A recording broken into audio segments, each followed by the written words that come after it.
Hello and welcome back to my channel. আমি shiny. আশা করছি তোমরা সবাই খুব ভালো আছো। বেশ কিছুদিন ছুটি কাটিয়ে আবার একটা ভিডিও পোস্ট করছি। মিশুর সামার ভ্যাকেশন চলছিল বলে আমি না ভিডিও এডিট করার বা ভয়েস ওভার দেওয়ার এগুলোর একদম সময় পাচ্ছিলাম না। এগুলো করতে তো অনেকটাই সময় লাগে।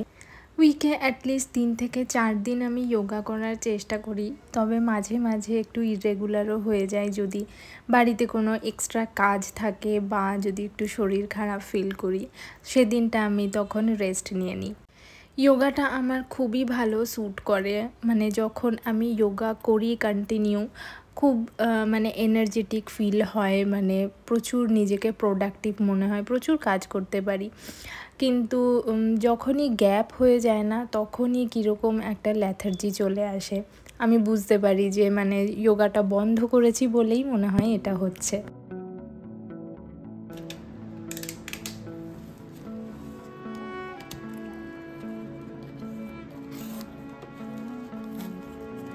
অ্যামাজন আর মিশো থেকে আমি কিচেনের জন্য কিছু দরকারি আর কিছু অদরকারি জিনিস অর্ডার দিয়েছিলাম, বেশিরভাগটাই দরকারি। তো সেগুলো আনবক্সিং করছি। কিচেনের জিনিসপত্র কিনতে আমার সত্যি খুব ভালো লাগে। একটা ছোট্ট কাস্ট আয়রনের ফ্রাই প্যান কিনেছি। এই কোয়ালিটির একটা কড়াই আমার কাছে আছে, ওটাও খুব ভালো। ওটা আমি অনেক বছর ধরে ইউজ করছি, কিচ্ছু হয়নি, খুব সুন্দর আছে এখনও। তাই সেম মেটেরিয়ালেরই আমি একটা ছোট ফ্রাই প্যান অর্ডার করেছিলাম। ডিম ভাজা, ম্যাগি বা টুকটাক জিনিসপত্র কিছু করার জন্য আমার এটা খুবই পারফেক্ট মনে হয়েছে সাইজটা। এরপরে যেটা আনবক্সিং করছি সেটা হচ্ছে একটা ইডলি স্ট্যান্ড বা ইডলি মেকার, যাই বলো। আসলে এখন আমি ইডলি ডোসার ব্যাটারটা খুব ভালোভাবেই বানাতে পারি, তো তাই ভাবলাম একটা যদি ইডলি স্ট্যান্ড বাড়িতে থাকে তাহলে ব্রেকফাস্টটা নিয়ে খুব একটা চিন্তা করতে হবে না। খুব অল্প সময়ের মধ্যে একটা হেলদি ব্রেকফাস্ট রেডি হয়ে যাবে। আমি একদম ছোট সাইজের যেটা অ্যাভেলেবেল ছিল সেটাই নিয়েছি। এক তো আমাদের ফ্যামিলি ছোট, আর আমার একটু স্পেস ক্রাঞ্চও আছে, সেই জন্য আমার মনে হলো এই সাইজটা আমাদের জন্য একদম পারফেক্ট হবে।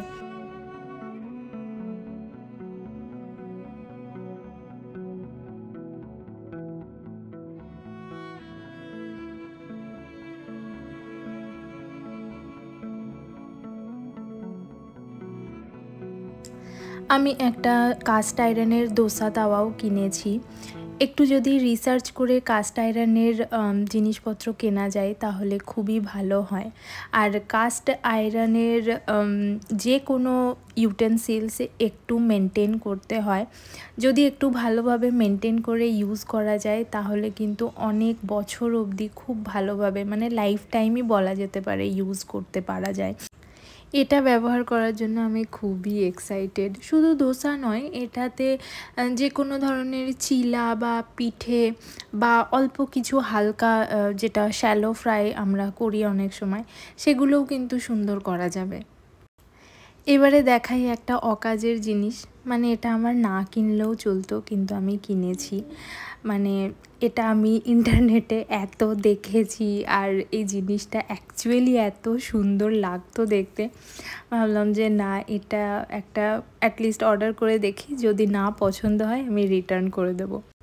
কিন্তু জিনিসটা আসলেই বেশ ভালো কোয়ালিটির। এটাতে কিন্তু ম্যাগি, স্যুপ, পায়েস বা যদি কেউ চায় রেগুলার বেসিসে দুধ গরম করে রাখবে, এগুলো কিন্তু খুব সুন্দরভাবে করা যাবে। আমার এই ধরনের একটু অন্যরকম জিনিস কালেক্ট করতে বেশ ভালো লাগে।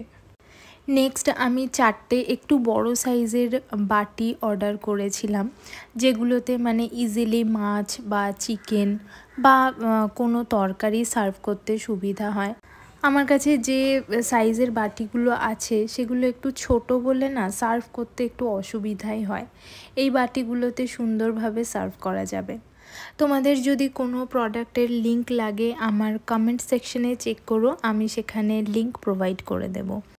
মিশো থেকে অর্ডার দিয়েছিলাম 4টে জুট প্লেসম্যাটের একটা সেট।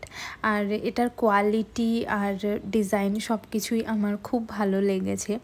আমার প্লেসম্যাট যেগুলো আছে সেগুলো এত রাফ ইউজ করেছি আমি, অনেকটাই নষ্ট হয়ে এসেছে।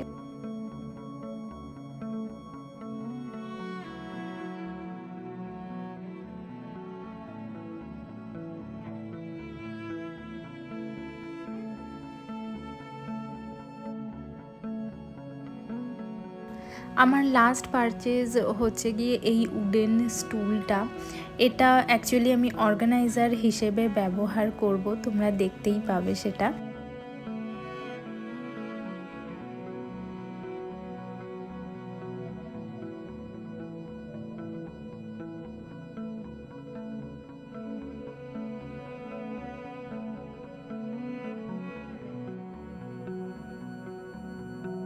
স্নান পুজো হয়ে গেছে, এখন আমি এসেছি এই রুমে বেডশিটটা চেঞ্জ করব। আসলে আজকে বিছানার তলাটা খুব ভালোভাবে ক্লিন করেছি।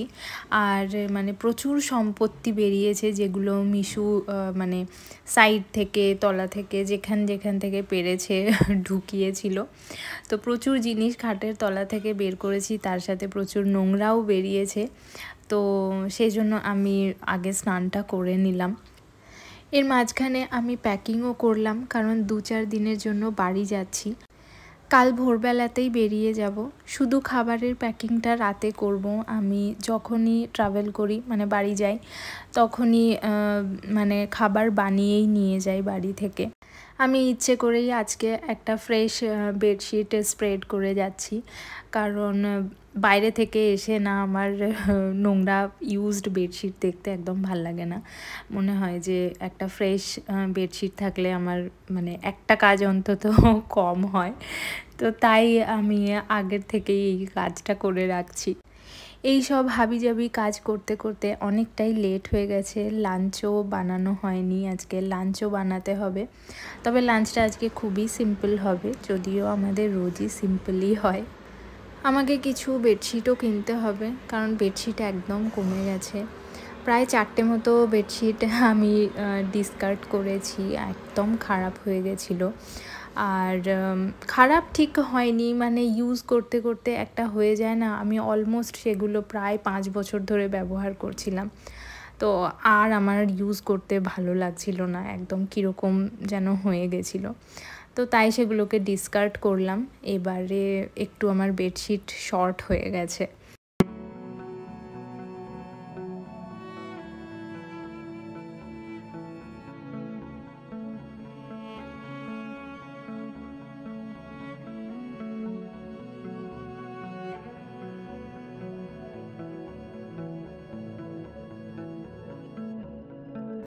ফ্রেশ বিছানার চাদর, ফ্রেশ গায়ে দেওয়ার চাদর, এগুলো আমার দেখতে এত স্যাটিসফাইং লাগে, মনে হয় আমি একটা বিশাল বড় কাজ করে ফেলেছি। তবে কিন্তু এটা খুবই সত্যি কথা যে রেগুলার সকালবেলায় উঠেই বিছানা সুন্দরভাবে গুছিয়ে রাখলে মাইন্ড অনেক কাম থাকে, রিল্যাক্স থাকে। এটা কিন্তু একটা বইয়ে লেখা আছে, মানে আমি পড়ছিলামও, তোমরা হয়তো দেখেওছো, অ্যাটমিক হ্যাবিটস। এই বইটার একদম প্রথমের দিকেই এই কথাটা লেখা আছে। যাই হোক, এবারে রান্না করতে হবে, কিচেনে এসে গেছি। আর একটু প্রিপারেশন আমি সকালই করে রেখেছিলাম। আজকে একটা পটলের রেসিপি বানাবো আর কি, বাদাম দিয়ে। আর ডাল হবে, আর আলু বরবটি ভাজা আগেই আমি করে নিয়েছি, আর একটু ডিম ভেজে নেব। এই হচ্ছে আজকের সিম্পল লাঞ্চ মেনু।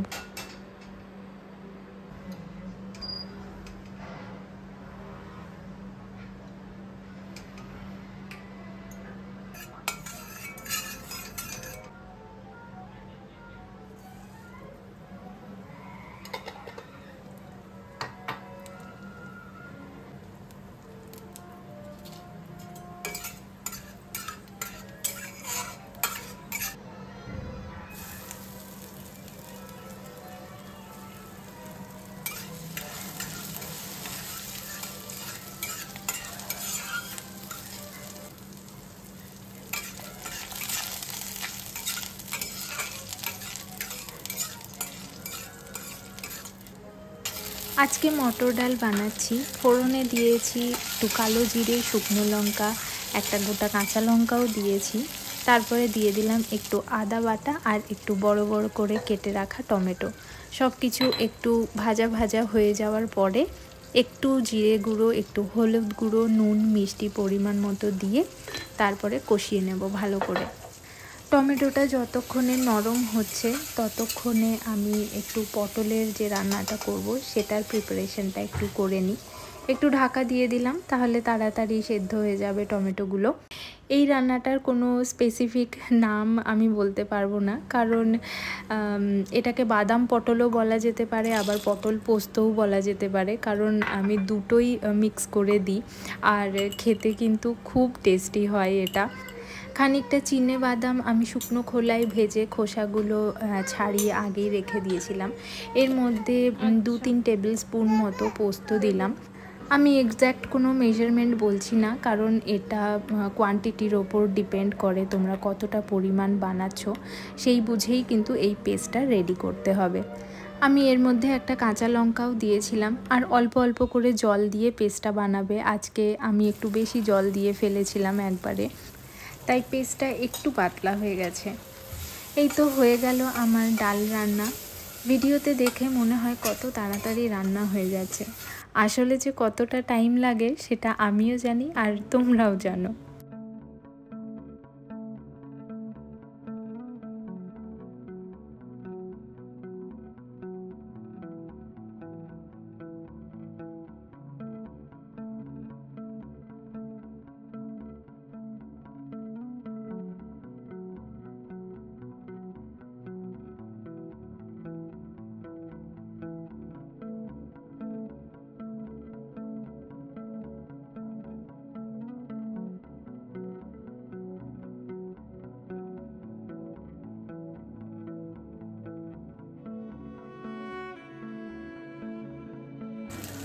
আবার কড়াই বসালাম, এবারে পটল রান্না করব। অল্প একটু নুন হলুদ দিয়ে পটলগুলো একটু নেড়ে চেড়ে ভেজে নেব। যখন গোল্ডেন ব্রাউন কালার আসবে পটলগুলো তুলে নেব। এই রান্নাটা খুবই ইজি, একদমই যেভাবে পটল পোস্ত রান্না হয় সেরকমই, শুধু আমি পোস্তর সাথে একটু বাদাম দিই। তোমরা চাইলে এতে কিন্তু কাজু বাদামও ব্যবহার করতে পারো, তাতেও টেস্টটা বেশ ভালো হয়।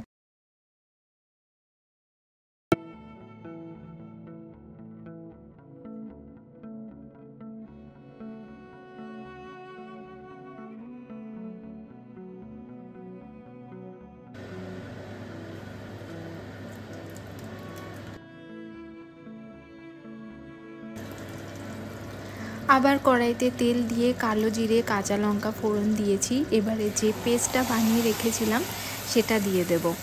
এটাকে কিন্তু কন্টিনিউ নাড়াচাড়া করতে হবে, কারণ যেহেতু বাদাম আছে তলায় লেগে যাওয়ার চান্স থাকে সব সময়ই। তো এটাকে কন্টিনিউ নাড়তে থাকবো, আর ততক্ষণ অবধি নাড়বো যতক্ষণ না এটা থেকে তেল ছেড়ে আসে। মশলার মধ্যে শুধু যাবে হলুদ গুঁড়ো, নুন আর মিষ্টি। এই রান্নাটা একটু ঝাল একটু মিষ্টি এরকম খেতে আমার বেশি ভালো লাগে, তাই এতে আমি চিনির পরিমাণটাও একটু বেশি দিই।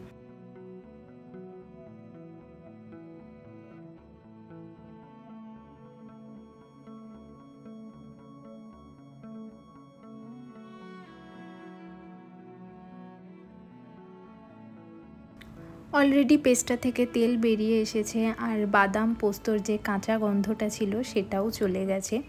মোটামুটি আমাদের রান্না হয়ে এসেছে। এবারে পটলগুলো দিয়ে দেব এর মধ্যে, আর অল্প একটু গরম জল দেব, জাস্ট মানে পটলগুলো একটু ভাপিয়ে নেব। যদি ভেতরে কাঁচা থেকে থাকে পটল, তাহলে যাতে সেদ্ধ হয়ে যায় তার জন্য।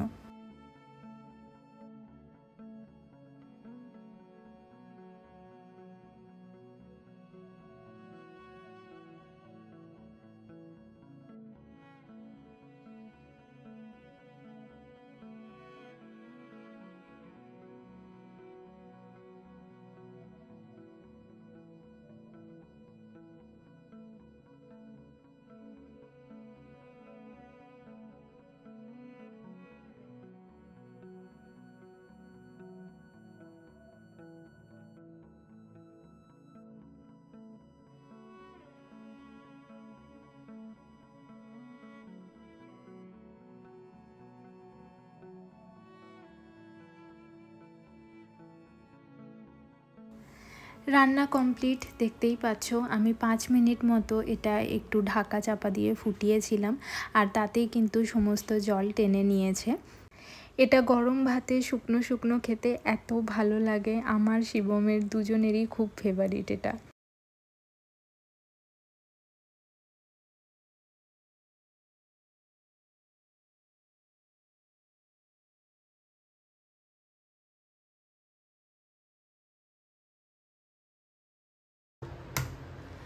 মিশুকে খাইয়ে দিলাম। ও এখন খাওয়া নিয়ে ভীষণ ঝামেলা করে। ভাত ওর খুব একটা পছন্দ না, একমাত্র ঘি ভাত দিলে একটুখানি খায়। আদারওয়াইজ ও রুটিটাই বেশি প্রেফার করে। সপ্তাহে ওর জন্য আমাকে 2 দিন বা 3 দিন রুটি বানিয়ে দিতে হয়। রেগুলারলি ও কিছুতেই ভাত খাবে না লাঞ্চে। আমার মা বলে চণ্ডীগড়ে জন্ম হয়েছে তো, ওই জন্য ওর ফুড হ্যাবিটটা নর্থ ইন্ডিয়ানদের মতো। নর্থ ইন্ডিয়ানরা তো একটু রুটিটা বেশি প্রেফার করে।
পটলটা সত্যি খুব টেস্টি হয়েছিল। Maybe it's a very very common recipe, কিন্তু খুবই কমফোর্টিং।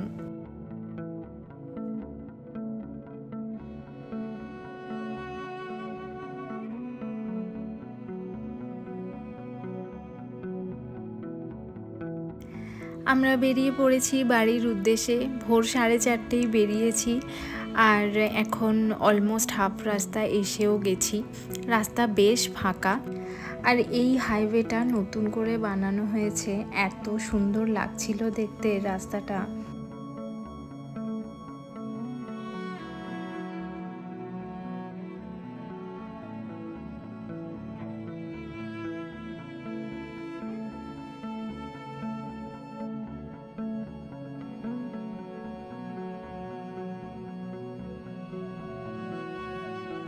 বাড়িতে গিয়ে আমি কোনো ভ্লগ করিনি, জাস্ট মা বাবার সাথে সময় কাটিয়েছি।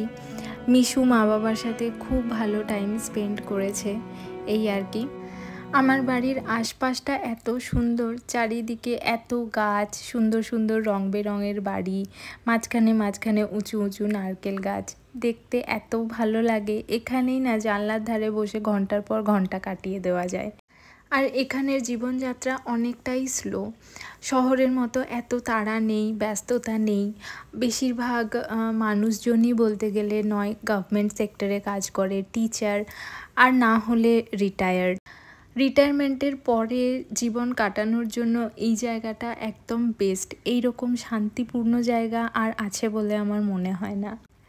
আজকের ব্লগটা একটু লেন্দি হয়ে গেল, আর বড় করছি না। ব্লগটা এখানেই শেষ করছি। ব্লগটা যদি ভালো লাগে অবশ্যই একটা লাইক করো, ফ্রেন্ডস অ্যান্ড ফ্যামিলির সাথে শেয়ার করো। আর যদি আমাকে নতুন দেখছো, আমার কন্টেন্ট ভালো লাগছে, তাহলে অবশ্যই আমার চ্যানেলটা সাবস্ক্রাইব করে নিও। আবার খুব তাড়াতাড়ি দেখা হবে একটা নতুন ভিডিওর সাথে। Till then bye and take care.